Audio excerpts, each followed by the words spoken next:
Friends, welcome to digital learning platform of Winsome International School. Today we are going to start class 7th history chapter number first जिसका नाम है tracing changes through 1000 years. It means कि thousands years से जितने भी changes आ रहे हैं, अब चाहे वो सोसाइटी में हो, चाहे हमारी एजुकेशन में हो, चाहे वर्ल्ड में, कंट्री में, स्टेट में, कहीं भी चेंजेस हो, वो सारे के सारे जितने चेंजेस हैं वो हम ट्रेस करने वाले हैं.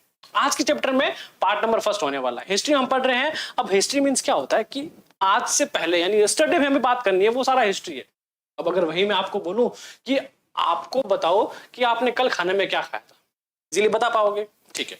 अगर मैं आपको ये पूछूं कि लास्ट ईयर आपने वेकेशन में कौन सी एक्टिविटी की, या फिर समर वेकेशन में कौन कौन सी एक्टिविटी आपने ज्वाइन की, या फिर कौन सा गेम खेला है, बता पाओगे?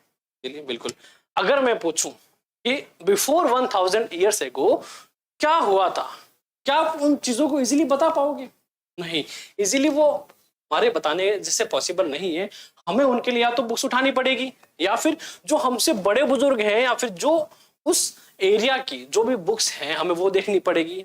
और हम क्या करेंगे? हम तो बुक्स नहीं देखने वाले. अब इस चैप्टर में हम उन चीजों को ट्रेस करेंगे, कौन कौन से चेंजेस, कहाँ चेंजेस हो रहे हैं.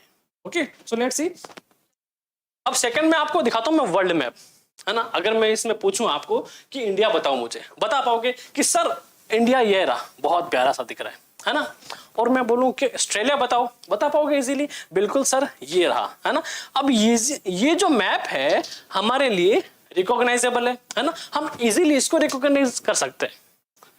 बिल्कुल. अब मैंने पूछ लिया कनाडा कहाँ है, सर ये रहा. यूनाइटेड स्टेट अमेरिका कहाँ है, ये रहा, बता दिया. अगर मैं आपसे बोलूं कि इस मैप में मुझे बताओ कि श्रीलंका कहाँ है, बता पाओगे क्या? नहीं बता पाओगे, क्योंकि ये मैप आपके लिए फेमिलियर नहीं है. अब इस मैप की बात करें तो इस मैप में उल्टा मैप है ये. अगर इस मैप को मैं ऐसे कर दो, इट मींस कि जो ये श्रीलंका यहां दिखा रखा है इस मैप में, वो नीचे की तरफ होता है ना. जो नॉर्थ में दिखा रखा है वो साउथ में होता है ना. इट मींस हमारे लिए मैप क्या है? उल्टा है. बनाया किसने? Drawn by the geographer al Idrisi in 12th century, showing the Indian subcontinent from land to sea. कब बनाया था? 1154 CE. It means common era. अभी कॉमन एरा क्या है वो हम डिस्कस करने वाले. अब अगर मैं इस मैप की बात करूं तो हो सकता है कि ये मैप आपको थोड़ा फेमिलियर लगे कि हाँ ये तो पूरा इंडिया का मैप है और ये कोस्टल एरियाज हमें दिख रहे हैं, है ना. ये किसने बनाया? The subcontinent form the early 18th century atlas nouveau of Guillaume de आइली 1720s. कब बनाया था? 1720s में बनाया था. यानी इस मैप के बनने के 600,000 ईयर बाद ये मैप बनाया गया है ना. और अगर इस मैप की बात करें तो अगर हम कोस्टल एरियाज में हमें ट्रेवल करना है तो हमारे लिए ये मैप हेल्पफुल है.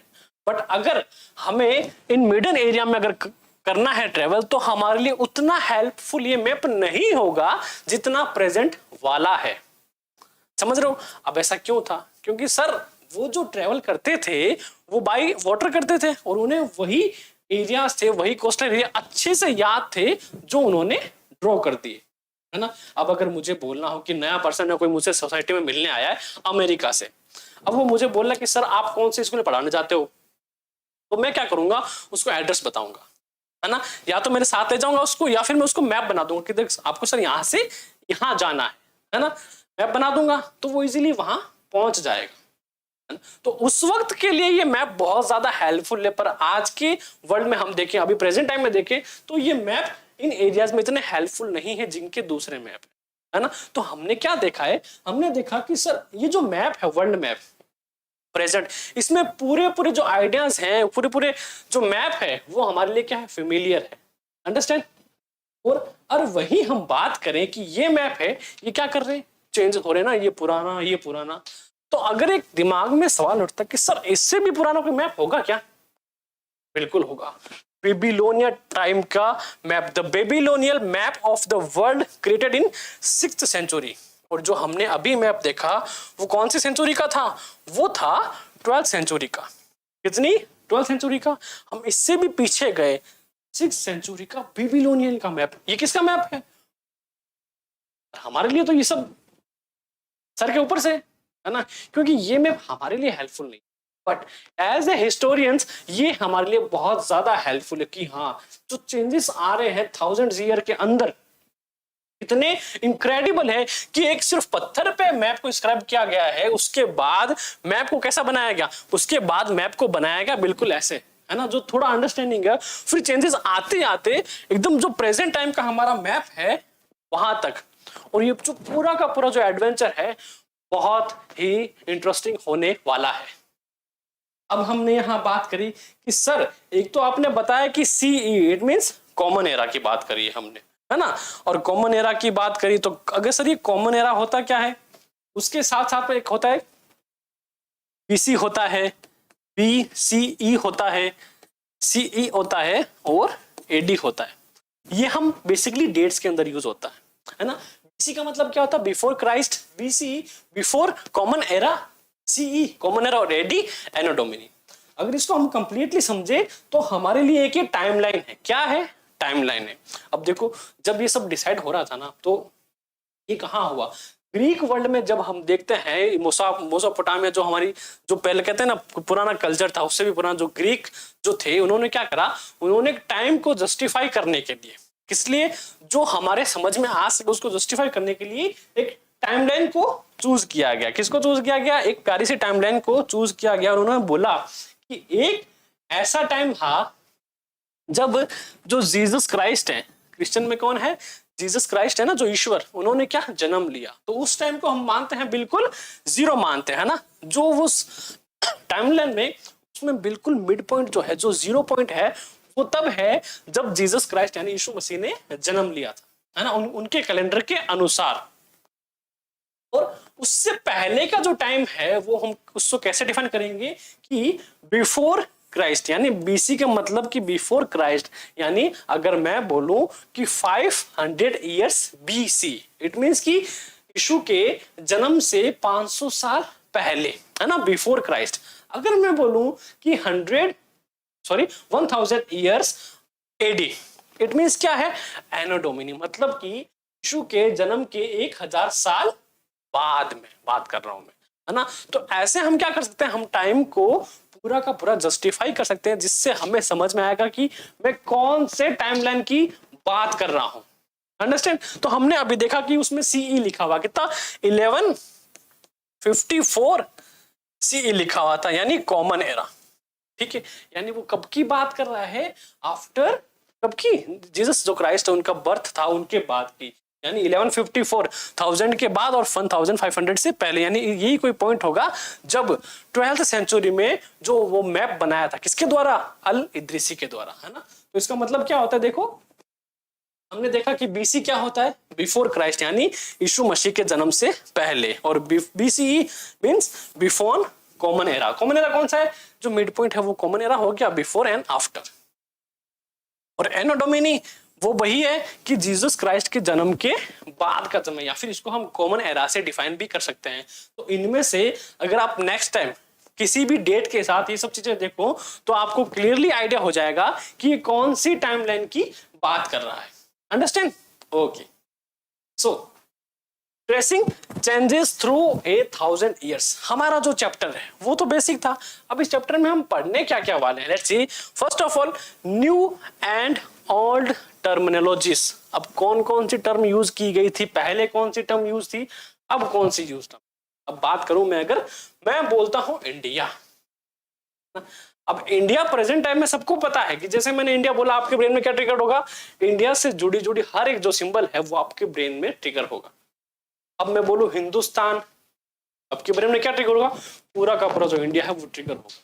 पर क्या इन सेम वर्ड का मीनिंग पहले भी ऐसा था, नहीं, पहले इन वर्ड का जो मीनिंग था बिल्कुल अलग था। तो कैसे इनकी टर्म्स थी जो पहले चेंज हुई, पहले थी फिर बाद में चेंज हुई, देखने वाले फर्स्ट वाले point, new and old terminologies में, हिस्टोरियंस एंड देयर सोर्सेस। अब हम देखते हैं कि हाँ हमें क्या पढ़ना है, हमें सर हिस्ट्री पढ़नी है, और हिस्ट्री में क्या होती है, डेट होती है। पर क्या पूरी हिस्ट्री में डेट होती है, वो जरूरी नहीं है, बट डेट हमारे लिए एक इंपॉर्टेंट सोर्स है ना। अगर मुझे पता करना हो कि ये एक एरिया है, अब उसमें 10,000 इयर्स पहले क्या हुआ था, तो मुझे कहां से वो सोर्सेज मिलेंगे, अगर किसी ने लिखा है तो ठीक है, अगर नहीं लिखा तो मुझे उस जगह पर जाना पड़ेगा, वहां सर्वे करना पड़ेगा, वहां जो खुदाई करनी पड़ेगी, कौन कौन सा इंस्क्रिप्शन करना पड़ेगा कि मुझे क्या क्या वहां मिल रहा है। तो फिर मुझे फॉसिल्स मिलेंगे, कुछ पत्थर मिलेंगे जिन पर मैन्युस्क्रिप्ट लिखी गई है, या फिर कुछ ऐसे सिंबल मिलेंगे जहां से प्रूफ होगा कि हाँ यहाँ पहले लोग रहते थे, है ना। ऐसे सिंबल मुझे मिलेंगे जिससे मैं उसको एक एक पूरे के पूरे उस सिविलाइजेशन में बता पाऊं कि हाँ ये हुआ था और उन्होंने ऐसे अपने आप को अपडेट करा, है ना। और हम ये समझ जाएंगे कि हाँ 10,000 ईयर्स पहले ये सब हो चुका है। अंडरस्टैंड। तो वही है कि जो हिस्टोरियंस है, जिन्होंने हिस्ट्री लिखी है, उन्होंने उनके सोर्सेस क्या क्या थे जिन्होंने उन पर हिस्ट्री लिखी है। जो अब आज हम पढ़ते हैं कौन कौन से सोर्स थे, है ना, वो बिल्कुल सारे सोर्स हम पढ़ने वाले हैं और फिर हम उस हिस्ट्री को जस्टिफाई करेंगे कि हाँ ये ऐसा भी हो सकता है या नहीं। Understand. New social and political groups. अब जब हम किसी स्टेट की कंट्री की बात कर रहे हैं तो बिल्कुल ग्रुप्स तो होने ही है ना। अगर कोई रेवोल्यूशन हुआ तो वो भी ग्रुप बनता है, कोई फाइट हुई ग्रुप बनेगा, वार हुई तो ग्रुप बनेगा। तो वही जो सोशल ग्रुप था वहां का या फिर पॉलिटिकल ग्रुप था वो कौन कौन से रहे, कैसे वो सब डिफाइन हुआ और कैसे जो आज का पॉलिटिकल जो कहते हैं समाज है पूरा का पूरा वो कैसा है और पहले कैसा हुआ करता था। Region and empire. अब इसका जो डेवलपमेंट है ये आइडिया कहां से आया, यानी इन रीजन और एम्पायर के बारे में सब कुछ पढ़ेंगे हम। जितना हमारे पास सोर्सेस अवेलेबल हैं उन सब को पूरा अच्छी तरह से डिटेल में हम पढ़ने वाले हैं। नेक्स्ट होगा ओल्ड एंड न्यू रिलीजन। यानी पहले रिलीजन्स क्या था, मत देखो सिंपली अगर बताऊं मैं आपको, पहले पुराने एंशिएंट टाइम में लोग क्या करते थे, लोग सूरज की, चांद की, नेचर की, इन सब की क्या करते थे, पूजा करते थे, वर्शिप करते थे। क्यों? क्योंकि उन्हें पता था कि जो सन है वो हमें क्या रोशनी देता है पर साथ में हमें हीट भी देता है, कि वो हमें रोज रोज आए और हमें ऐसी रोशनी दे जिससे हम अंधेरे में देख पाए, तो हमारे क्या हो गए, वो गॉड हो गए। वही नाइट की बात करें कि रात में पूरा अंधेरा हो जाता है, वही जो मून है वो आकर सब जगह रोशनी कर देता है, तो उनके लिए वो भी क्या हो गया, भगवान हो गया ना, ईश्वर हो गया, कि हाँ वो हमारे क्या हमें जो जो लाइट है वो क्या कर रहे हैं, प्रोवाइड करवा रहे हैं। और नेचर की बात करें तो नेचर हमें क्या देता है, फूड देता है, पीने के लिए पानी देता है, तो उनके लिए सब क्या हो गया, वो ऐसे गॉड सिंबल हो गया, तो वो उनकी क्या वर्शिप करने लगे। पर जैसे जैसे अपडेट जैसे जैसे आगे आने लगे तो वो सिंबल आज भी है ना, पर जो रिलीजियंस जो एक एरिया है वो बहुत ज्यादा ब्रॉड हो गया है ना। लोग कैसे कैसे कि पहले रिलीजन्स कैसा था, लोग को पूजा करने का तरीका क्या था और अब तरीका क्या है ना, वो सब जो चेंजेस हुआ वो भी हम देखने वाले हैं। Thinking about time and historical periods, और सबसे ज्यादा जो सबसे इंपॉर्टेंट होने वाला है वो है टाइम और उनका टाइम पीरियड, कि जो कंडीशन हुई हिस्ट्री में, जो एक्सीडेंट हुआ या फिर जो भी वॉर, जो भी कुछ हुआ, एम्पायर बिल्डिंग हुआ या फिर एक सिविलाइजेशन हुआ एक पूरे के पूरे एरिया का, उसका टाइम पीरियड कौन सा था और किस पर्टिकुलर टाइम में चेंजेस आना स्टार्ट हुए। हम ये तो नहीं कह सकते कि हाँ इसी दिन को चेंजेस हुआ था, बट हाँ एक हमारे पास एक टाइम पीरियड होगा जिसमें हम ये डिसाइड कर पाए कि हाँ ये टाइम एरिया था, ये टाइम लाइन थी जिसमें लोगों ने अपने आप को अपग्रेड करना शुरू किया। Understand? Okay, so let's see maps. एक second. Map first and second. Map first was made in 1154 CE by Arab geographer al Idrisi. हमने देखा जो मैप फर्स्ट बना रखा था लेफ्ट साइड में, जिसमें श्रीलंका जो ऊपर की तरफ दिखा रखा था, वो किसने बनाया था, अल इदरीसी। कब बनाया? 1154 CE, यानी कॉमन एरा की वो बात कर रहा है।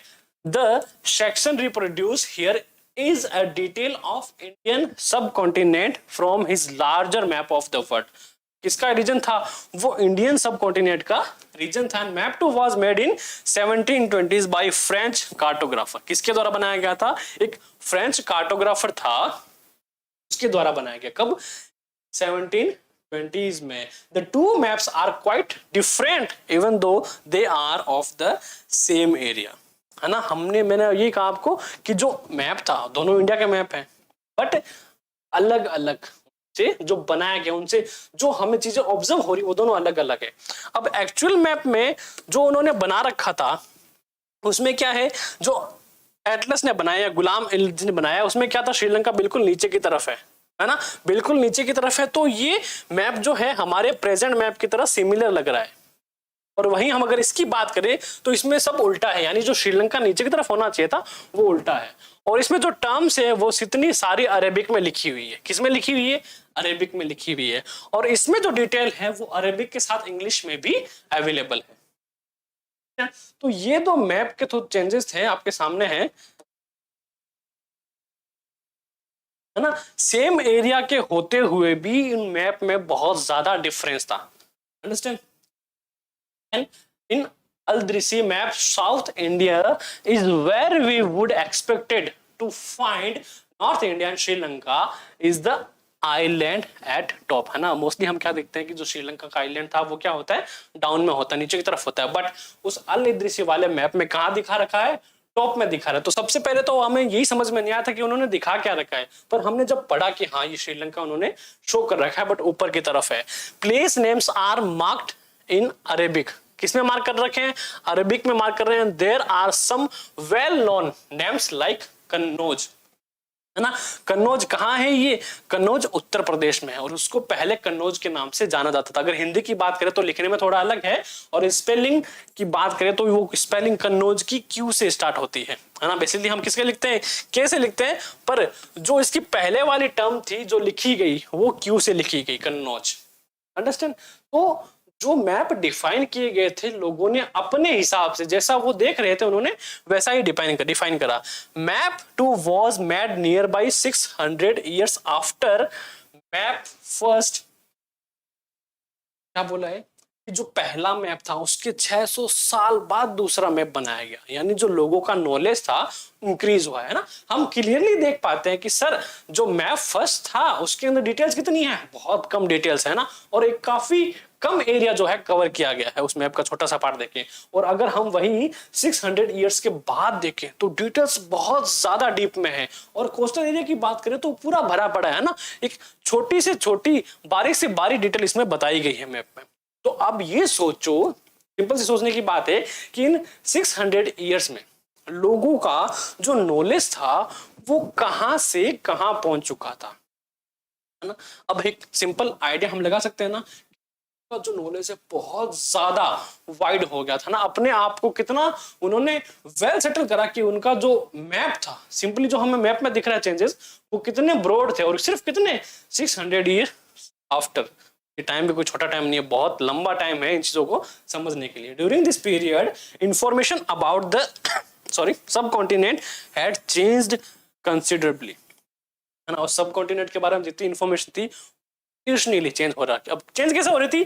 क्योंकि एक फर्स्ट पर्सन गया उसने अपने थॉट लिखे, सेकंड गया उसने अपने थॉट लिखे। तो जब थर्ड पर्सन जाएगा पहले वो क्या करेगा? उन दोनों थॉट्स को पहले पढ़ेगा कि हाँ उन्होंने ऐसा ऐसा देखा, और फिर वो जाएगा देखने तो उसका पॉइंट ऑफ व्यू बिल्कुल ही अलग होगा, है ना, कि जो उन्होंने देखा और जो थर्ड पर्सन देख रहा है। तो वही बात है कि इन ईयर्स के अंदर जो लोगों का नॉलेज था वो इससे ऐसे गेन हुआ कि लोगों ने ध्यान रखा कि हाँ जो पहले लोगों ने क्या लिखा था उनका क्या सोचना है और मेरा पॉइंट ऑफ व्यू इस बारे में क्या कहना है, सब लिखा। This map seems more familiar to us and the coastal areas in particular area surprisingly detailed, है ना।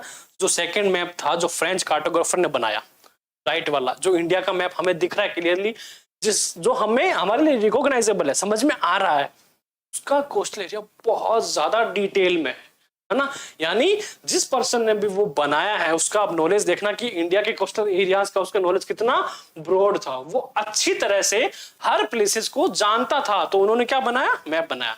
मैप बनाना आसान काम है? नहीं। अगर मैं बोलूं आपको कि कोई आप एक पहले दिन कोई नई जगह जाओ फिर उसका मैप बनाओ तो आपके लिए इजी नहीं होगा, पर जब आप 2 से 3 बार उस प्लेस को विजिट करें उसके बाद उसका मैप बनाए तो आपका जो अपग्रेड होगा पहले के मुकाबले काफी अच्छा होगा, है ना। तो वही था कि सोचो कि जो ये फ्रेंच कार्टोग्राफर था इसका नॉलेज कितना अच्छा था उन कोस्टल एरियाज को लेकर। This map was used by European sailors and merchants on their voyages. अब जो यूरोपियन मर्चेंट्स थे, सेलर्स थे, जो बिजनेस करने आते, ट्रेवल करने आते, उनके लिए तो मैप समझो मतलब एक डायमंड लाइट हो गया कि अंधेरे में जो ऐसी रोशनी डाले कि सब कुछ हमें साफ दिखाई दे रहा हो, है ना। और आज जो ट्रेवल देखते हैं हम कि बाय वाटर है, बाय एरिया है, बाय एयर है, ट्रेवल वो इजीली कैसे पॉसिबल होगा? क्योंकि हमारे पास सभी डायरेक्शन है, हमारे पास अच्छे से मैप है उसका, और हमें उनके कोऑर्डिनेट जो है वो पता है कि हमें कहां से ट्रेवल करना है। क्या पहले इतना आसान था? नहीं, पहले इतना आसान नहीं था, बट जो मैप इशू हुआ उसके बाद काफी लोगों ने उस मैप का यूज करना शुरू कर दिया कि हाँ बस हम इस तरफ चल रहे हैं और हमें यहाँ जाना है। और लोगों का जो नॉलेज था वो डे बाय डे इतना इंक्रीज होता गया, क्योंकि जो ये सेलर्स थे, बिजनेसमैन थे, ये क्या करते, जैसे मैप में कोई जगह दिखा रखी वो वहां गए, बट उन्होंने ऑब्जर्व किया नहीं उसमें बहुत सारा कुछ चेंजेस हैं, तो वो उसमें और चीजें मार्क कर देते, और जो इनके बिजनेस पॉइंट थे वो भी मार्क करते कि हाँ हमें यहाँ से हमने बिजनेस करा तो अच्छा प्रॉफिट हुआ। फिर नेक्स्ट टाइम वो क्या करते, वो डायरेक्टली वहीं से बिजनेस करते थे। तो उनके लिए तो समझो एक डायमंड लाइट की तरह हो गया। Equally important is the fact that the science of cartography different in two periods. जैसा कि मैंने कहा कि एजुकेशन का जो इफेक्ट है, लोगों का नॉलेज था वो लगातार क्या बढ़ रहा था, और हमने वो क्लियरली उस मैप में देख रखा है कि जो कार्टोग्राफी की जो साइंस थी इतनी डेवलप हो चुकी थी इन 600 ईयर्स में, है ना। बहुत ज्यादा डिटेल में जा चुके थे लोग।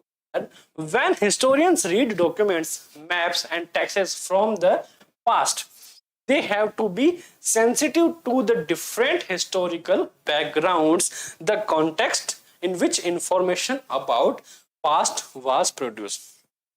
अब हिस्टोरियंस जो हैं, जो इतिहासकार हैं, वो लिखते हैं अगर हिस्ट्री एक प्लेस की, तो उन्हें वो सब ध्यान रखना कि इसका पास्ट में को क्या इंसिडेंट था, इसका क्या कंटेस्ट है, और क्या इसकी पॉपुलैरिटी है उस एरियाज में, और ये कहाँ एग्जिस्ट करता है ना। उन सभी चीजों को ध्यान में रखते हुए, उन सभी डॉक्यूमेंट्स को देखते हुए, उन्हें खुद की जो ऑब्जर्वेशन है वो भी देखनी पड़ती कि नहीं, अगर मुझे ये डॉक्यूमेंट इस एरिया में मिला है तो क्या ये इसी एरिया से रिलेटेड है या फिर कहीं और का है ना। तो वो सब चीजें उनको देखनी पड़ती थी। उन सबको डिसाइड करने के बाद उनको एक यूनिफॉर्म किया जाता था, एंड उसके बाद जो आउटपुट निकलता था वो क्लियरली हम आज बुक्स में पढ़ते हैं। Understand? New and old terminologies. अब जो टर्म थी, पहले कौन सी टर्म यूज की जाती थी, अब कौन सी है? If the context in which information is produce changes with time, what about language and meanings. अब जो कंटेक्स्ट है जगह का, वो कंटिन्यूसली चेंज हो रहा है। पहले क्या, जैसे सिंपली एक आइडिया दूं कि पहले जो लोगों की बेसिक नीड क्या थी, रोटी, कपड़ा, मकान। पास्ट की बात करो तो, है ना, ह्यूमन बेसिक नीड। आज की नीड क्या है? आज की रोटी, कपड़ा, मकान प्लस अच्छी जॉब, अच्छी एजुकेशन, अच्छी रेपुटेशन, है ना। ये सब चीजें जरूरी हैं। और एजुकेशन में जो चेंजेस आया है ना, एंशिएंट की बात करो तो पहले कहाँ पढ़ते थे लोग कि पहले अगर किसी ने लेक्चर दिया तो वो सुन लिया, है ना, रिकॉर्ड करने का कोई तरीका नहीं था। उसके बाद जो टीचर्स अपग्रेड हुए तो पेड़ों के नीचे क्लासेस लगती थी, फिर जैसे अपडेट हुए, स्कूल्स बने, बोर्ड आए, और जो रिवोल्यूशन देखते हैं हम सीधा बोर्ड का कि कैसे ब्लैक बोर्ड से व्हाइट बोर्ड से सीधा डिजिटल बोर्ड में हम क्या हो गए हैं, बिल्कुल ट्रांसफर हो चुके हैं। तो क्लियरली हमारे सामने है कि जो 1000 ईयर्स के जो चेंजेस है वो हम ट्रेस कर पा रहे हैं, बट उसको एक पर्टिकुलर रेफर करने के लिए क्या हमारे पास एक सोर्स है, क्या हमारे पास एविडेंस है जो उनको प्रूफ करते कि हाँ जो हम सोच रहे हैं वो सही है या फिर इससे थोड़ा सा डिफरेंट है। अब वही बात करूं कि जो लैंग्वेज आज हम यूज करते हैं, क्या वो पहले भी ऐसे ही थी? जो हम टेक्स्ट अभी यूज करते हैं, क्या वो पहले भी ऐसे ही थे? जरूरी नहीं। हर एक वर्ड का हो सकता है अलग मीनिंग हो, टाइम के अकॉर्डिंग चेंज हुआ हो, है ना। जो प्रेजेंट में टर्म्स है उन्होंने बहुत सारे चेंजेस का क्या करा है, सामना करा है। Historical records exist in a variety of language which have changed considerably over the years, है ना। जितनी भी लैंग्वेज थी, हर एक रीजन की अलग अलग लैंग्वेज होती है, और राजस्थान में तो कहता है कि हर 1 किलोमीटर में लोगों की भाषा बदल जाती है ना, कहीं भी बात करें तो वही है कि जब इतने सारे डिफरेंस हो लैंग्वेज का, तो कैसे हिस्टोरियंस ने उन्होंने करा होगा कि नहीं हाँ ये इस एरिया से क्या करता है, बिलोंग करता है, या फिर इनकी लैंग्वेज क्या थी। अब जैसे अगर मैं हिंदुस्तान कोई वर्ड लिखता हूँ, अगर 1000 ईयर पहले लिखता को, तो क्या लोग उसका वही मतलब समझ पाते कि जो आज मैं जो लोगों को समझाना चाहता हूँ? शायद नहीं समझ पाते, या फिर समझ पाते तो उनको पहले देखना कि पहले उसका मीनिंग क्या था, अब उसका मीनिंग क्या है ना। वो कंसिडर क्या हो रहा है, कंटिन्यूस ईयर्स के अंदर चेंज हो रहा है। Medieval Persian for example, is different from modern Persian.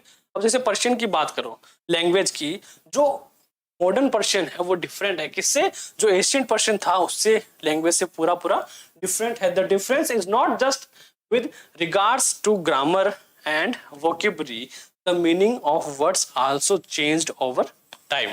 अब इसमें बोला है कि जो पर्शियन है, एंशियंट टाइम की पर्शियन और प्रेजेंट टाइम की पर्शियन लैंग्वेज की बात कर रहा हूँ, उन दोनों में बहुत ज्यादा डिफरेंस है।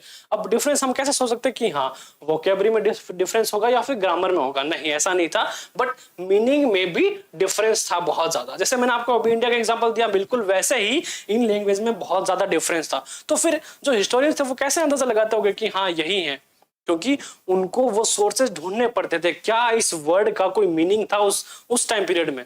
तो बहुत सारे ऐसे डॉक्यूमेंट्स थे, उनको देखने पड़ते, पढ़ने पड़ते। कुछ लैंग्वेज पढ़ी जाती, कुछ शायद नहीं भी पढ़ी जाती। Take the term Hindustan for example. अब जैसे कोई हमने एग्जाम्पल लिया, टर्म ली हिंदुस्तान एग्जाम्पल के लिए, today we understand it as India. अगर मैं आज बोलूं हिंदुस्तान, तो इसका मतलब आप क्या समझोगे कि किसको रेफर कर रहा हूं मैं, इंडिया को रेफर कर रहा हूं, है ना। सबको पता है, सभी बच्चों को पता है, द मॉडर्न नेशन स्टेट, है ना, जो आज का नेशन स्टेट है हमारा। तो क्या वो पहले भी ऐसा ही था? नहीं, बिल्कुल। When the term was used in the 13th century, कब की बात कर रहा हूं मैं, 13th सेंचुरी, बाय मिनहाज इस सिराज। किसके द्वारा यूज की गई थी? मिनहाज इस सिराज के द्वारा जब ये यूज की गई थी। ए chronicler who wrote in Persian, he meant the areas of Punjab, Haryana and lands between the Ganga and Yamuna. बस समझ रहे हो, यानी जो मिनहाज सिराज है उसने जब पर्शियन में हिंदुस्तान वर्ड लिखा था, यूज किया था, तो उसका मीनिंग क्या था? उसका मतलब था कि वो किसको रेफर कर रहे हैं, वो पंजाब को, हरियाणा और land between Ganga and Yamuna. यानी अगर मैं कहूं कि ये आपका पूरा मैप है इंडिया का, चलो मैप ले लेते हैं, तो मैंने बोला कि सर ये मैप है आपका इंडिया का, अंडरस्टैंड, ये इंडिया का मैप है। तो मिनहाज सिराज ने जब हिंदुस्तान को रेफर किया तो उसमें क्या था, पंजाब का एरिया था और गंगा, यमुना और हरियाणा ये एरिया था। इट मींस कि सिर्फ उसने नॉर्थन एरिया ही रेफर करा, है ना, उसका इस पूरे एरिया से कोई भी मतलब नहीं था। किस वक्त की बात कर रहा हूं, मिनहाज सिराज ने जब सबसे पहले हिंदुस्तान जो वर्ड है वो यूज किया था, तो उनका मतलब ये था कि पंजाब, हरियाणा और land between Ganga and Yamuna, सिर्फ ऊपर का जो एरिया था उन्हीं से मतलब था, उनसे नीचे एरिया से उनसे कोई मतलब नहीं था। यानी जो वर्ड है, जैसा कि हम देखते हैं कि बिल्कुल चेंजेस हैं, किसके अकॉर्डिंग, टाइम के अकॉर्डिंग, और वही चेंज हम क्या कर रहे हैं, ट्रेस कर रहे हैं कि हाँ यहां से चेंजेस आना शुरू हुआ था।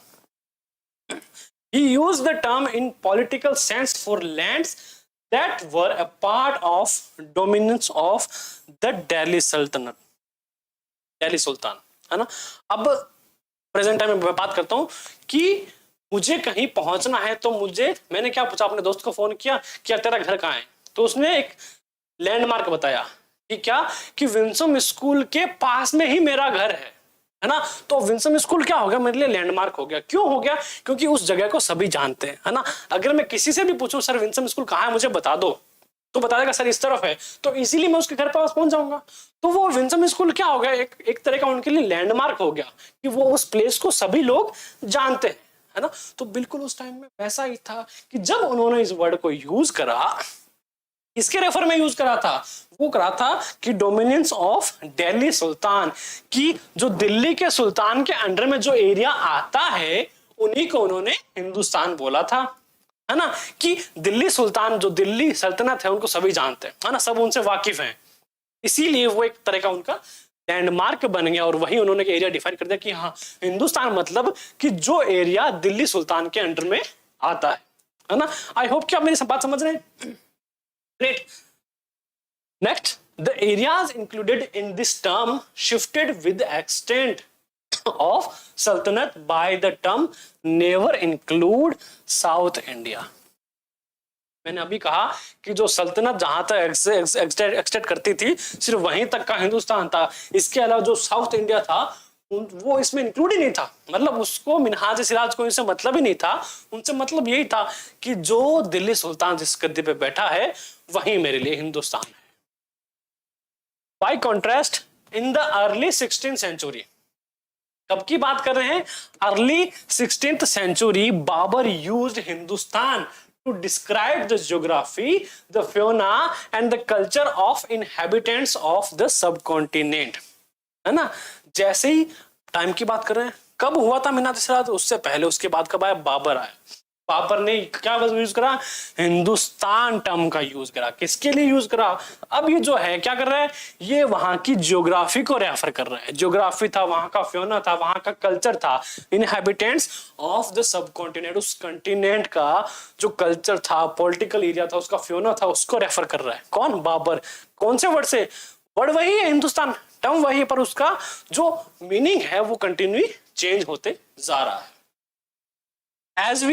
As we will see later in the chapter, this is somewhat similar to the way the 14th century poet Amir Khusro used the word Hind, और ये उसी वर्ड के सिमिलर है कि जब 14th सेंचुरी में आमिर खुसरो, कौन है, पोइट है, उन्होंने एक वर्ड यूज करा हिंद, जो किसके सिमिलर है, बिल्कुल हिंदुस्तान जो वर्ड है हमारा उससे सिमिलर है ना। तो आइडिया आप गैस कर पा रहे हो कि ना लोगों ने कैसे उस टर्म को चेंज करा। अब अगर अभी तो हमें देखा कि हाँ हिंदुस्तान और हिंद एक ही वर्ड है, पर उस टाइम तक क्या लोगों पता लगा पा रहे थे कि यार कैसे हिंदुस्तान आते आते डायरेक्ट उसको शॉर्ट फॉर्म में हिंद कर दिया गया, है ना। तो उन्हें सारे डॉक्यूमेंट देखने पड़ते थे कि हाँ अच्छा इन्होंने क्या करा है, इन्होंने इस बड़े से वर्ड को शॉर्ट में कर दिया है ना। While the idea of geographical and cultural entity like India did exist, है ना, और ये जो आइडिया था पूरा ज्योग्राफी का और कल्चर का, वो किसके साथ था, बिल्कुल इंडिया के, जो पुराना इंडिया था उसके जैसे एग्जिस्ट करता था। The term Hindustan did not carry the political and national meaning which we associated with it today, और यही कह रहे हैं कि जो हिंदुस्तान का मीनिंग था पहले, वो आज के हिंदुस्तान जैसा मीनिंग बिल्कुल नहीं था, क्योंकि उसमें स्टेट पूरे इतने इंक्लूड नहीं थे, है ना। पूरा बस जो नॉर्थन जो एरिया था सिर्फ वही कवर किया गया जिसमें दिल्ली सल्तनत का हुकूमत थी। Historians today have to be careful about the terms they use because they meant different things in the past. बिल्कुल जो हिस्टोरियंस है उनको ये पता होना चाहिए, उनको ये केयरफुल रहना पड़ता है कि यार जो टर्म पहले यूज की गई थी क्या उनका मीनिंग वही था जो हम आज देख पा रहे हैं, है ना। ऐसा हर वर्ड में ऐसा नहीं होता था, बट कुछ एक में है कि हाँ वो सिमिलर हो सकते थे, बट एक सेम वर्ड कैरी करते हो, सेम मीनिंग कैरी करते हो, वो कोई जरूरी नहीं, है ना। तो सिंपल सा जो बेस्ट एग्जांपल था हमारे लिए किसका था, हिंदुस्तान का था, कि जो पहले रेफर करता था वो बिल्कुल अब नहीं है। Take for example a simple term like foreigner. अब अभी मैं प्रेजेंट टाइम की बात करता हूं, फॉरेनर मैं वर्ड बोलूं इसका मतलब क्या है कि इंडिया से बाहर से कोई अगर पर्सन आया तो हमारे लिए क्या है, फॉरेनर है। पर क्या पास्ट में इस मीनिंग का इस वर्ड का यही मीनिंग था क्या, नहीं। पास्ट में इसका मीनिंग क्या था कि एक मैं विलेज में रह रहा हूं, कि अगर कोई दूसरे विलेज से भी मेरे को आके मिल रहा है तो मेरे लिए क्या है, वो फॉरेनर है ना। तो देख रहे हो जो वर्ड को कैसे पहले उसका मीनिंग था अब उसका मीनिंग कैसे है, कंटिन्यू चेंज हो रहा है, बिल्कुल। Sorry, it is used today to mean someone who is not an Indian. To आज की बात करें तो क्या है, अगर वो इंडियन नहीं है तो हमारे लिए फॉरेनर है। In the medieval period a foreigner was a stranger who appeared say in given village, someone who was not a part of that society or culture. In Hindi, the term Pardesi might be used to describe such a person as in Persian Ajnabi. अब हम एक word use करते हैं परदेसी। एक movie देखी होगी आपने राजा हिंदुस्तानी, उसमें गाना है परदेसी जाना नहीं, है ना। तो वो किसको रेफर कर रहा है कि एक विलेज है, उस विलेज से दूसरे विलेज का जो बंदा है उसके लिए वो रेफर कर रहा है कि हाँ वो हमारे लिए क्या है, परदेसी है ना। दूसरे एरिया का बंदा है वो परदेसी है। तो अब वही बात होगी कि जो प्रेजेंट टाइम में इसका मीनिंग है फॉरेनर का, वो पहले ऐसा नहीं था। पहले क्या था, दूसरे जो विलेज का स्ट्रेंजर है हमारे लिए वो भी क्या है, फॉरेनर है। और someone who was not a part of society, और जो कि सोसाइटी का पार्ट नहीं है वो भी क्या है, फॉरेनर है। और हम हिंदी की बात करें तो हिंदी में क्या एक टर्म है परदेसी, है ना, might be use to describe such a person, और ऐसे पर्सन के लिए यानी जो परदेसी है डिस्क्राइब किया जाता था। और पर्शियन की बात करें तो अजनबी, यानी जो अजनबी जो वर्ड है वो कौन सी लैंग्वेज का है, वो पर्शियन का है है ना। हम कहते हैं ना कि आज एक अजनबी से मुलाकात हुई, है ना, स्ट्रेंजर से हम मिले आज। तो अजनबी जो है वो पर्शियन लैंग्वेज का मीनिंग है, अंडरस्टैंड। इसका मतलब क्या होता है, स्ट्रेंजर। फॉरेनर की बात करें, स्ट्रेंजर की बात करें, या फिर परदेसी की बात करें, या फिर अजनबी की, इनके मीनिंग आज हम देखें तो क्या है हमारे लिए बिल्कुल सिमिलर मीनिंग है। बट मिडाइवल टाइम में ऐसा नहीं था, है ना। उनके लिए अगर कोई दूसरी सोसाइटी का भी है, वो भी क्या है, परदेसी ही है। A city dweller therefore might have regarded a forest dweller as a foreigner, but two peasants living in the same village were not foreigners to each other, even though they may have different religious or caste background, है ना। अब दूसरे forester, इस forester परदेसी हो सकते हैं, है ना, फॉरेनर हो सकते हैं, बट अगर एक ही सोसाइटी से दो पर्सन है जिनकी जो रिलीजन है वो अलग अलग है, तो वो परदेसी नहीं होते, क्योंकि वो एक ही विलेज में रहते हैं। अब चाहे उनकी कास्ट अलग हो या फिर रिलीजियस जो बैकग्राउंड है वो बिल्कुल क्या हो, डिफरेंट हो, तो वो परदेसी या फिर फॉरेनर नहीं होंगे। वो जानते पहले दूसरे को। हिस्टोरियंस एंड देयर सोर्सेस, अब जो इतिहासकार हैं और उनके सोर्सेज हैं वो क्या क्या थे। Historians used different type of sources learn about the past. सबसे इंपॉर्टेंट टर्म है कि लर्न अबाउट द पास्ट, कि पास्ट के बारे में हमें जानने के लिए हमारे पास कौन कौन से सोर्सेस हैं, depending upon the period of their study, है ना। और साथ में यहाँ पे ये भी ध्यान रखना पड़ता है कि हम कौन से पीरियड के बारे में बात करते हैं, and the nature of their investigation, और उसकी इन्वेस्टिगेशन जो हम करते हैं, जासूस, है ना, जासूस बनेंगे हम, तो जो इन्वेस्टिगेशन हम करते हैं उनका जो नेचर है वो कैसा है, उसके अकॉर्डिंग ही हमें डिसाइड होगा कि हमें कौन कौन से सोर्सेज है जो हमारे लिए बेस्ट होंगे, है ना। Last year for example you read about rulers of the Gupta dynasty and Harshvardhan, है ना। लास्ट क्लास में आपने पढ़ा, इंडियन हिस्ट्री में हम क्या पढ़ते हैं, rulers of Gupta dynasty and Harshvardhan, इनके बारे में हमने पढ़ा। But in this book we will read about the following thousand of years from roughly 700 to 1715, है ना। पिछले हमने क्या पढ़ा, अभी जो मिडाइवल हिस्ट्री हम इसमें देखेंगे कि 700 से लेकर 715 इस टाइम के बीच की जो हिस्ट्री है वो हमारा क्या इंपोर्टेंट एक सोर्स होगा, है ना। तो हमने ये देखा कि किस जो हिस्ट्री लर्न करने के लिए हमें क्या होना चाहिए, हमारे पास एक टाइमलाइन होना चाहिए कि इस टाइम पीरियड का हमें जो हिस्ट्री है वो हमें पढ़नी है। तो हमारे पास एक टाइम है, कब से, 700 से लेकर 1715 तक का टाइम की हम हिस्ट्री पढ़ने वाले हैं। ठीक है, अब बात करते हैं कि देखो पीरियड का टाइम बैकग्राउंड हो गया, अब साथ में इसका नेचर कैसा है। तो नेचर कैसा हो कि हमें जो सोसाइटी है उसके बारे में क्या करना है, पढ़ना है कि सोसाइटी कैसा था, कैसे उनमें जो चेंजेस है वो स्वैपिंग हुए, उसके बारे में पढ़ना है। You will notice some continuity in the sources used by historians for the study of this period, है ना। और बहुत सारे ऐसे हम देख कंटिन्यूटी जो सोर्सेज हैं वो हम देखेंगे कि इतने सारे जो सोर्सेज हैं सिर्फ इस पीरियड के लिए हमें यूज किया गया हिस्ट्रियंस द्वारा पढ़ने के लिए। They still relay on coins, inscriptions, architecture and textual records for information. अब हिस्टोरियंस की बात करें, they still relay on coins, coins पे रिले रहते हैं। अब कॉइन्स कैसे सर, देखो कॉइन्स में से जैसे अभी प्रेजेंट टाइम की मैं बात करूं, है ना, हम देखते हैं कि नोट पे किसका फोटो है, गांधी जी का फोटो है, फादर ऑफ द नेशन, जिन्होंने क्या करा, अंग्रेजों को तो धक्के मार के इंडिया से बाहर निकाला, हमें पता है ना। उनसे आइडियल लगता है कि हाँ उन्होंने अच्छी काम की इसलिए हमारे आइडल रहे। वही मैं बात करूं कि हिस्ट्री में भी हम जब कॉइन्स देखते हैं तो उन पर क्या होता है, उनके आइडियल्स के, उनके रूलर्स के स्टैंप लगे होते थे, फोटो लगे होते थे, तो उससे हमें आइडिया लगता कि हाँ ये कौन से पीरियड के हैं, किस रूलर के हैं और क्यों हैं, अच्छा काम किया तभी तो है ना। तो लोग उनको पसंद करते थे। वही जो कॉइन्स है वो हमें एज ए सोर्स मिलते, तो हम उसको एक डिफाइन कर पाते हैं कि हाँ ये इस किंग का है, इस रूलर का है, उन्होंने ये किया होगा। बात करते हैं इंस्क्रिप्शंस की। ये क्या होते हैं कि देखो अगर किसी राजा ने अच्छा काम किया तो वो क्या करता, सबको बताता। अब जैसे मैंने कोई अच्छा काम किया, मैं क्या करूंगा, जाके फेसबुक पे सबसे पहले पोस्ट डालूंगा कि आज तो मैंने ये अच्छा काम किया, मजा आ गया, मुझे बहुत अच्छा लग रहा है।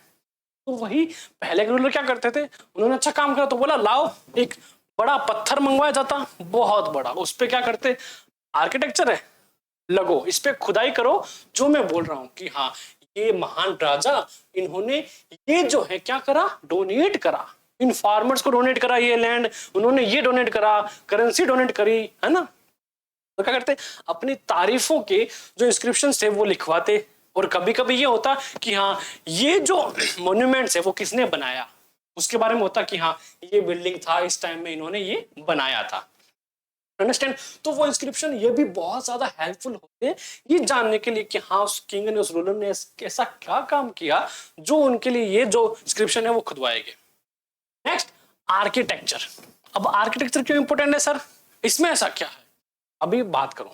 सबको पता है दुबई में बुर्ज खलीफा सबसे बड़ी, वर्ल्ड की सबसे बड़ी बिल्डिंग है। हम सोचते हैं अरे यार किसने बनाई होगी ये, है ना, इतनी बड़ी बिल्डिंग, इतनी मजबूत, मतलब हवा से भी ना गिरे, तूफान से भी ना गिरे। मतलब हमारे लिए कि हाँ उस आर्किटेक्चर का नाम क्या था, कैसे बनाई होगी, क्या क्या उसने उसमें डाला। वहीं बात करें इंडिया के 7 वंडर्स, ताजमहल है, कुतुब मीनार है, हजारों सालों से टिके आ रहे हैं ना, अभी तक है। तो वो कैसे, उनका आर्किटेक्चर हुआ कैसे, कैसे वो बनाई होगी, क्या इसके पीछे की साइंस है, और जो जो उनमें मटेरियल यूज है वो कहाँ से मंगवाया गया, है ना, वो चीजें उनको रेफर करती है ना। अब हम उसके बारे में अगर पढ़ेंगे तो हम सारी चीजें देखेंगे, और उस पर भी इंस्क्रिप्शन होगा कि ये जो है ताजमहल इन्होंने बनवाया था, तब बनवाया था, ये यहाँ, ये यहाँ, ये यहाँ, है ना। और एंड टेक्सचुअल रिकॉर्ड्स, और जो भी टेक्सचुअल रिकॉर्ड्स थे फॉर इंफॉर्मेशन, इंफॉर्मेशन के लिए बहुत ज्यादा इंपॉर्टेंट है। तो हम इन सभी रिकॉर्ड्स को क्या करते हैं, असेंबल करके एक पूरा का पूरा एक जो चैप्टर है वो बनाते हैं। And but there is also considerable discontinuity, और कभी कभी क्या होता कि हाँ हमें मिल रहे हैं, पर एक टाइम ऐसा था कि हमें डॉक्यूमेंट्स मिलते नहीं, कर यार इस टाइम के डॉक्यूमेंट्स कहाँ गए होंगे, है ना। क्योंकि एक ऐसा टाइम स्टेप भी बीच में रहा है कि कभी हमें उसके कोई भी रिटर्न जो है, रिटर्न या फिर कॉइन्स या फिर इंस्क्रिप्शन वो मिले ही नहीं, है ना। तो उसको हम क्या मानते कि हाँ ये जो टाइम रहा होगा कोई नेचुरल डिजास्टर हुआ होगा, है ना, कोई प्रलय या फिर भूकंप ऐसा आया होगा कि जितने भी रिकॉर्ड्स थे वो सारे डिस्ट्रॉय हो गए। ये सिर्फ हम एक आइडिया लगा सकते हैं, क्यों, क्योंकि हमें अभी तक उसके रिकॉर्ड्स मिले नहीं है जिसमें हम रिले करते हैं। And then the number and variety of textual records increased dramatically during this period. अब एक मैं बात करूं एंशियंट पीरियड की और फिर मैं बात करूं प्रेजेंट टाइम की, तो जैसे जैसे हम एंशियंट से पीरियड प्रेजेंट की तरफ मूव करते हैं, जो सोर्सेज के रिकॉर्ड्स हैं वो कंटिन्यूसली बढ़ते जा रहे हैं, बहुत ज्यादा रिकॉर्ड्स बढ़ते जा रहे हैं, है ना। क्योंकि तब तक क्या हो रहा था, इंडस्ट्रियलाइजेशन हो रखा था, पेपर का इन्वेंशन हो गया था, पेन का इन्वेंशन हो गया था, लोग मतलब जी भर के लिखे जा रहे थे कि हाँ इस राजा की ये तारीफ कर दी, फिर हर कोई लिखने लग गया था, है ना। मतलब जो पेपर था वो बेसिकली वो सबके पास अवेलेबल था, तो हर कोई लिख सकता था, तो सबने लिखे। और फिर हमें सारे रिकॉर्ड भी पढ़ने पड़ते हैं कि हाँ एक एग्जैक्ट टाइम पीरियड की हिस्ट्री जानने के लिए हमें वो पढ़ना जरूरी है। Then they slowly displaced other types of available information, और जो जो जरूरी नहीं होते उनको क्या करते, रिप्लेस कर देते, और जो जरूरी होते उनको वहां पुट कर देते रिप्लेस, कि हाँ ये इससे कनेक्टेड है, ये इससे कनेक्टेड है, इसका यहाँ कोई काम नहीं, बस उसको साइड में रखो, है ना। ऐसे करके एनालाइज किया जाता। Through this period paper gradually become cheaper and more widely available, और क्या कहते हैं कि इस टाइम तक आते आते जो पेपर था वो क्या हो गया, सस्ता हो गया था, मतलब उसके प्राइस बहुत ज्यादा कम हो गए थे, तो इजीली सबको अवेलेबल था। अब जब लोगों के पास रहे ना, पेपर आएगा तो लिखेंगे ना, बस आज मैं लिखूंगा, मेरी बायोग्राफी लिखूंगा, मेरे बारे में मुझे जो पता है सारा बायोडाटा लिख दूंगा, कि मैंने पैदा होने के बाद से अब तक कौन कौन सी achievement as a Maharaja Deepak sir के अकॉर्डिंग मैंने करी है, वो सारी लिखूंगा मैं। हाँ बस जी भर के तारीफ लिखो मेरी, है ना। तो वही हो गया, तो वही होने लगे। फिर क्या करते हैं, स्टोरीज देखते कि हाँ यार ये इसमें झूठ भी लिख रखा हो सकता है, फिर उनको एनालाइज करते, और जो जरूरी नहीं होता उनको साइड में रखते। क्योंकि मेरा अगर ओपिनियन मैंने लिखा है तो जरूरी होगा कि अगर मेरे टाइम में कोई सेकंड पर्सन था उसका ओपिनियन भी सेम हो मेरे जैसा, कि हाँ ये दीपक सर अच्छे थे, तो अच्छा मानेंगे। यानी सिर्फ मेरा रिकॉर्ड भी जरूरी नहीं था, तो उस पर्सपेक्टिव से भी जो हिस्टोरियंस थे वो देखते थे उनको। People used it to write holy text, chronicles of rulers, letters and teaching of saints, patience and judicial records, and for registered of accounts and taxes. और जब देखेंगे हम जो पहले जो मॉन्यूमेंट्स थे उन पे इंस्क्रिप्शन लगे होते, पत्थरों के शिलालेख लगे होते, उन पे सिर्फ उतनी इंफॉर्मेशन थी जितनी देनी चाहिए थी। बट पेपर आने के बाद तो रिकॉर्ड है ना वो बढ़ने लगे। क्यों बढ़ने लगे? क्योंकि जो लोग थे वो हॉली टेक्स्ट्स लिखने लगे, प्रार्थना लिखने लगे, प्रेयर लिखने लगे, है ना, और गॉड के बारे में लिखने लगे कि हाँ ऐसा होता था, ऐसा होता था। इमेजिनेशन जितनी भी, और जितने भी रूलर्स के क्रॉनिकल थे, उनके अचीवमेंट्स थे, उनके बारे में बुराई थी, वो सब चाहे छुप के लिखो चाहे सामने लिखो, पर वो लिखते थे। और ज्यादातर क्या देखेंगे हम कि हर एक रूलर की क्या तारीफ लिखी गई है। क्यों? क्योंकि रूलर क्या करता, हाँ जितने भी राइटर हैं सबको हमारे ऑफिस में बुलाया जाए, अब हमारी तारीफ लिखो, जो मेरी सबसे अच्छी तारीफ लिखेगा मैं उसे अशरफिया दूंगा। अब अशरफिया क्या होती थी? कॉइन्स होते थे उस टाइम, है ना, सोने की मुद्रा, बॉल्स ऑफ गोल्ड देते कि ये लो अशरफिया रखो, आपने हमारे बारे में बहुत अच्छा लिखा है। तो उस पर्सपेक्टिव से भी हमें देखना पड़ता था letters and teaching of cents. और जो पहले क्या होते सेंट्स होते थे, उनके लेटर वो क्या क्या बताते थे कि इंसान को हमेशा खुश रहना चाहिए, पॉजिटिव रहना चाहिए। अरे हाँ ये अच्छी बात है, ये मैं लिख लेता हूँ कि हमेशा पॉजिटिव रहें, अच्छी बात है, बिल्कुल अच्छी बात है। तो वो टीचिंग थी, वो भी लोग लिखने लग गए। And patents and judicial record, और चीजें पेटेंट होने लगी कि हाँ अगर ये पेन का इन्वेंशन मैंने किया तो मुझे ये पेटेंट करवाना जरूरी है, तो वो भी रिकॉर्ड होता कि इस तारीख को मैंने ये बनाया, इस तारीख को मैंने यूज किया, इस तारीख को मैंने ये अप्लाई करा, तो ये जो प्रोडक्ट है वो पूरा का पूरा मेरा है। तो वो पेटेंट होते थे, जुडिशियल रिकॉर्ड होते थे, वो सारे भी रखने लगे। किसमें? अकाउंट एंड टेक्स्ट, यानी टेक्स्ट में। और अकाउंटिंग जितना भी हिसाब किताब होता है एडमिनिस्ट्रेशन का, वो भी होने लग गया क्योंकि पेपर इजीली अवेलेबल है। Manuscripts were collected by wealthy people, rulers, monasteries and temples. Manuscripts जैसे कि मैंने कहा पत्ते पर, यानी पेड़ के एक पत्ते पर, छाल पर लिखा रहता कि ये अचीवमेंट जो भी उनका था, इस पे मिलते थे बाय वेल्दी पीपल, जो ज्यादा अमीर थे ना, जिनके पास बहुत पैसा था, उनके लिखाए मिलते थे। रूलर्स, जो वहां के रूलर्स थे उनके मिलते थे। मोनास्ट्रीज थी वहां की, उनके मिलते थे। और जो वहां के मंदिर थे पुराने, उनमें लिखते थे, क्योंकि वहां प्रार्थनाएं, गॉड के बारे में कुछ अच्छी बातें लिखी रहती, वो वहां सेव्ड रहते थे। They were placed in libraries and archives, और वो सारे उनको इकट्ठा करके कहाँ रखा गया? लाइब्रेरीज, आर्काइव्स में रखा गया, ताकि जब हमें जरूरत हो तो हमें उनको पढ़कर एक, अगर हमें नया पॉइंट ऑफ व्यू देना उसको, तो हम देख सके कि हाँ इन्होंने क्या लिखा है उस चीजों के बारे में। And these manuscripts and documents provide a lot of detailed information to historians, but they are also difficult to use. अब जो मैन्यूस्क्रिप्ट है वो लिखी गई होंगी कि हाँ ये तब हुआ था, ये तब हुआ था, बहुत सारी डिटेल है उसके अंदर, क्योंकि जो रिटर्न प्रूफ है वो बहुत सारा कि इजीली वेरीफाई कर सकते हैं, हाँ इन्होंने ये लिखा होगा, बट वो यूज करना बहुत ज्यादा डिफिकल्ट है। क्यों? क्योंकि जैसे हमने कहा लैंग्वेज बैरियर्स, बहुत ज्यादा लैंग्वेज, और उनके मीनिंग की बात करता हूँ कि मैं पहले मीनिंग कैसा था, बाद में क्या पता मीनिंग उसका हुआ हो, क्या पता नहीं हुआ हो, है ना, वो भी चीजें हमें देखनी पड़ती थी। तो इसलिए उन चीजों को यूज करना, मतलब सिंपली यूज करना थोड़ा डिफिकल्ट रहता है। फिर उनको बचा के रखना, क्योंकि वो पेड़ के पत्ते हैं, खराब हो जाते थे, तो उनकी कॉपी करनी पड़ती थी। और कॉपी करने की बात करें, जैसा कि मैं एग्जांपल देता हूँ, आप 10 डेज लीव पर थे, स्कूल नहीं गए, तो आप क्या करोगे? आप अपने फ्रेंड से होमवर्क के लिए नोटबुक मांगोगे कि भाई नोटबुक दे, मेरे को होमवर्क करना है ना। हम कर एक वर्ड है जो हमें समझ में नहीं आ रहा, तो हमारे पास 2 रीजन होंगे, 2 तरीके होंगे, है ना, उसको या तो हम उसको पूछे यार लिखा क्या है, मेरे को समझ में नहीं आ रहा, प्लीज बता दो, तो बोला उसने ये लिखा है। और अगर वो मिस्टेक्स बहुत ज्यादा है तो हम बार बार थोड़ी पूछेंगे, नहीं पूछते, तो हम क्या करते हैं, जैसा उसने डिजाइन बनाया है ना, हम वैसा बनाते थे, ठीक है हो गया। और कुछ वर्ड ऐसे होते कि जो हमें पता है पर उनका मीनिंग चेंज कर देते, है ना। जैसे किसी ने लिखा है कि एप्पल इज ए स्मॉल, अब हम क्या करते, कभी अगर स्मॉल है, स्मॉल के हमने शॉर्ट कर दिया, टाइनी कर दिया, तो हमने क्या करते, उसका मीनिंग पूरा ही चेंज कर दिया, तो वो अपने हिसाब से करते। ये भी ऐसे हो जाता कि जब वो मैन्यूस्क्रिप्ट को कॉपी करते हैं ना, तो बहुत सारी वो चीजें है ना वैसे चेंज हो जाती।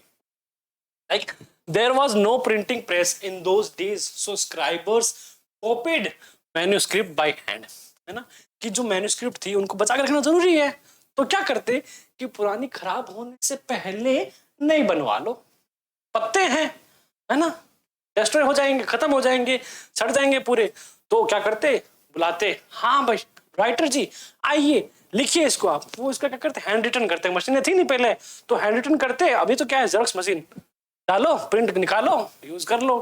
पर पहले क्या थे, वो खुद हाथ से लिखते थे। तो जब हाथ से हम लिख रहे हैं, if you have ever copied a friends homework you would know that is not a simple exercise, है ना। इतना आसान नहीं है कॉपी करना, बहुत सारे ऐसे वर्ड्स होते हैं। Sometimes you can not read your friends handwriting and are forced to guess what is written. As a result, there are small but significant differences in your copy of your friend's work, है ना। और जब हम finally इसका output देखें तो क्या कहते हैं कि कुछ ऐसे वर्ड हैं जो उसने अलग लिखे, पर आपने उसका एग्जैक्ट कॉपी करने के चक्कर में उसको कुछ और ही बना दिया। तो कुछ ऐसे करके भी जो मैन्युस्क्रिप्ट्स हैं उनमें जो वर्ड्स हैं वो चेंज हो जाते थे। तो हिस्टोरियंस वो भी देखने पड़ते हैं, यार कहीं इसका वर्ड तो चेंज नहीं हो गया, कहीं ये तो नहीं हो गया। और कहीं कभी बहुत बार ऐसा होता है कि वो उसको गलत वर्ड को पढ़ लेके आगे कर देते हैं, फिर अच्छा नहीं होता तो ओहो ये तो हमने गलती कर दी थी, फिर उसको वापस अपडेट करते थे। Manuscript copying is somewhat similar as scribers copied manuscript, they also introduce a small changes, है ना। जब वो कॉपी करते हैं ना, होमवर्क ही तो है, हमें क्या करना, कॉपी करना है, तो थोड़े चेंजेस कर देते। और वर्ड हियर सेंटेंस देयर, है ना, एक वर्ड को यहाँ, एक सेंटेंस को यहाँ, हाँ ये लो सर हमने कर दी है इसकी कॉपी। अब हर कोई हर बार थोड़ी पढ़ेगा कि हाँ सही लिखा गलत लिखा है, बोला ठीक है इन्होंने सही लिखा होगा क्योंकि राइटर है, उनको क्या पता कि उन्होंने सेंटेंस जो है वो चेंज कर दिया, वर्ड जो है वो चेंज कर दिया, उसका मीनिंग ही बदल गया। These small differences grew over centuries of copying until manuscripts of the same text become substantially different from one another। और ये चेंजेस सिर्फ एक बार नहीं हुआ, सेंचुरी से चेंजेस होते जा रहे हैं। और फिर एक बार तो करे हार, हमें क्या पुरानी भी जो है मैन्युस्क्रिप्ट वो क्या करनी पड़ेगी, हमें देखनी पड़ेगी। This is a serious problem because we rarely find the original manuscript of the author today। और आज हम अगर मैन्युस्क्रिप्ट को पढ़ना चाहें तो क्या हमें ओरिजिनल जो उस ऑथर ने लिखी है, जो उस राइटर ने लिखी, क्या वही मिल पाएगी हमें? इतना आसान नहीं है, पॉसिबल ही नहीं है मिलना। तो जब हमारे पास ओरिजिनल डॉक्यूमेंट है ही नहीं तो हमें किस पे डिपेंड रहना पड़ेगा, उनकी कॉपीज में रहना पड़ेगा, है ना। और जिस चीज को हम जस्टिफाई नहीं कर सकते हमें उसको वहीं रोक देना, क्योंकि हम गलत नहीं बता सकते। Understand? We are totally dependent upon the copies made by later scribes। इसलिए मैंने कहा कि हमें किस पे डिपेंड रहना पड़ेगा, उनकी कॉपीज बनना पड़ेगा। As a result, historians have to read different manuscript versions of the same text to guess what the author had originally written। तो उन्होंने क्या पढ़ना पड़ता था, जो ऑथर थे, है ना, उनकी दूसरी अगर हमारे पास अवेलेबल है, ओरिजिनल कॉपी तो अवेलेबल होगी, वही पढ़ लो। तो उसमें पढ़ के अगर कोई सेम वर्ड आते तो उसको क्या करते, रिप्लेस करते, फिर देखते अच्छा, है ना, देखते अच्छा जो इन्होंने फिर मीनिंग जो है वो चेंज करा है, फिर हमें लगता है ओहो यहाँ से ही चेंज होना स्टार्ट हुआ। On occasion authors revised their chronicles at different times.